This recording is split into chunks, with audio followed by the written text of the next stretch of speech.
Okay, so here's a little tip for you. When the unit comes in the box, the fuse comes with the case on it. So you're going to pull the 4 Phillips screws out of the case. Try not to drop them in the bottom of the bilge.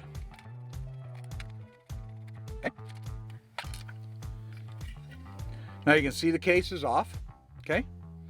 At this point, you're going to see there's 2 Allen keys, here and here. I'm going to back those Allen keys out.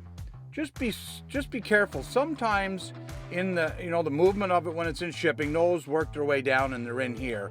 They might just fall out in your hand. But those are the 2 Allen keys that are going to lock your cables for you. And here you're going to see this is your fuse. You're going to be supplied with a spare fuse with the kit. If this LED light goes out, that means that the unit has been run too long in one sequence or too many times and too long, and instead of burning out the motor, this fuse will pop. It takes 2 minutes. You pull this cover off, you loosen these 2 nuts, you slide this out, in goes the new fuse, back on the case, and you're back in business. It's like a 5-minute fix. Anybody can do it.